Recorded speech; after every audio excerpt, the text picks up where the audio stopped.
Welcome back to Holes. We'll be reading chapter 6. It's a pretty quick chapter, and you have two questions.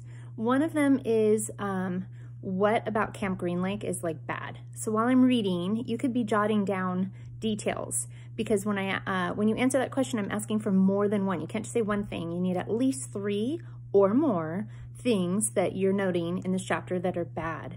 So just be listening and copying down some things that are negative about Camp Green Lake. All right, here we go.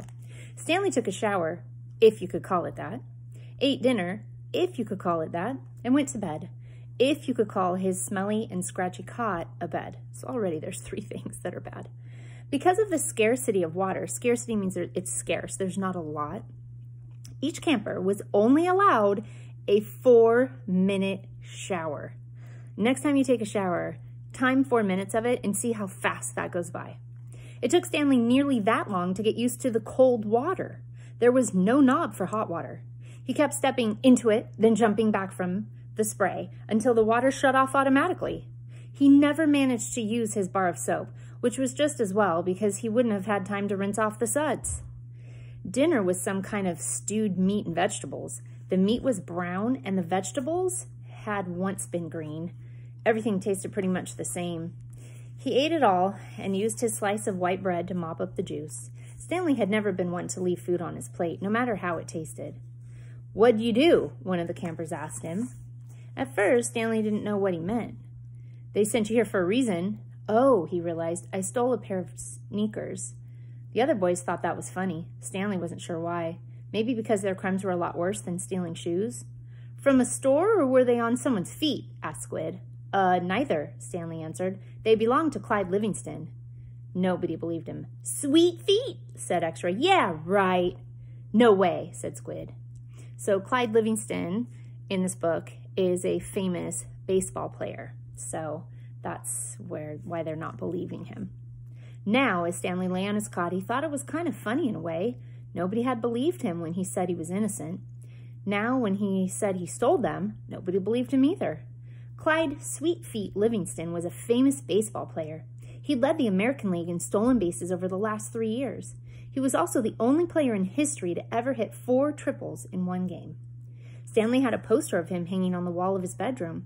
He used to have the poster anyway. He didn't know where it was now. It had been taken by the police and was used as evidence of his guilt in the courtroom. Clyde Livingston also came to court. In spite of everything, when Stanley found out that Sweet Feet was going to be there, he was actually excited about the prospect of meeting his hero. Clyde Livingston testified that they were his sneakers and that he had donated them to help raise money for the homeless shelter. He said he couldn't imagine what kind of horrible person would steal from homeless children. That was the worst part for Stanley. His hero thought he was a no-good, dirty, rotten thief. So that part's kind of sad. As Stanley tried to turn over in his cot, he was afraid it was going to collapse under all his weight. He barely fit in it.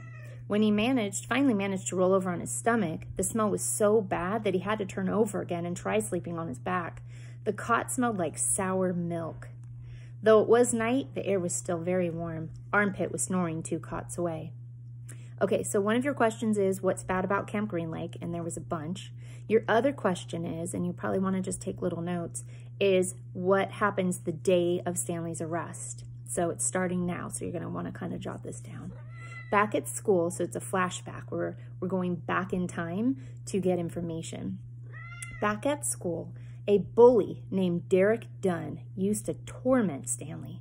The teachers never took Stanley's complaint seriously because Derek was so much smaller than Stanley. Some of the teachers seemed to find it amusing that a little kid like Derek could pick on someone as big as Stanley. On the day Stanley was arrested, Derek had taken Stanley's notebook, and after a long game of come and get it, finally dropped it in the toilet in the boys' restroom. By the time Stanley retrieved it, he had missed his bus and had to walk home. So that's part of what you have to include. Derek was bullying him and threw his notebook in the toilet. Stanley had to go into the boys' bathroom and get his notebook out. He comes out, and now he missed his bus. So he's walking home, and normally he would not have been walking home. It was while he was walking home, carrying his wet notebook, with the prospect of having to copy the ruined pages, that the sneakers fell from the sky. I was walking home, the sneakers fell from the sky, he had told the judge. One hit me on the head. It had hurt too. They hadn't exactly fallen from the sky. He had just walked out from under a freeway overpass when the shoe hit him on the head. So freeway overpass is like those bridges that, the freeway bridges, and you can, drive or walk under them. So he's walking under the bridge and the tennis shoes fall down and hit him in the head. Stanley took it as some kind of sign. His father had been trying to figure out a way to recycle old sneakers, and suddenly a pair of sneakers fell on top of him, seemingly out of nowhere, like a gift from God. Naturally, he had no way of knowing they belonged to Clyde Livingston. In fact, the shoes were anything but sweet. Whoever had worn them had had a bad case of foot odor. Stanley couldn't help but think that there was something special about the shoes, that they would somehow provide the key to his father's invention. It was too much of a coincidence to be a mere accident. Stanley had felt like he was holding destiny's shoes. He ran. So the shoes hit him, he has the shoes, and now he's running. Running home, we know because he's excited, like he thinks it means something. But running is usually suspicious, right?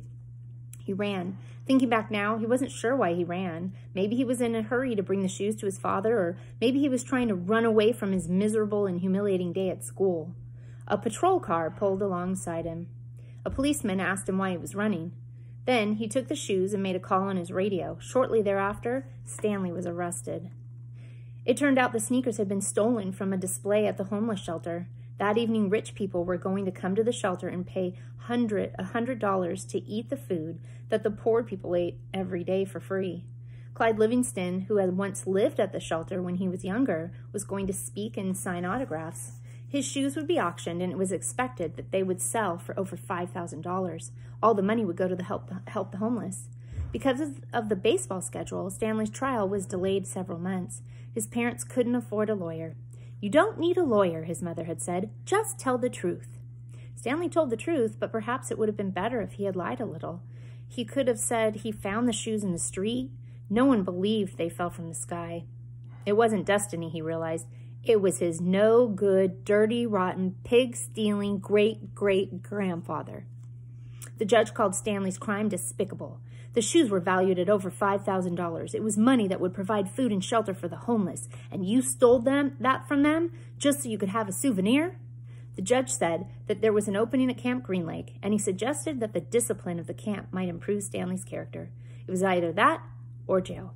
Stanley's parents asked if they could have some time to find out more about Camp Green Lake, but the judge advised them to make a quick decision.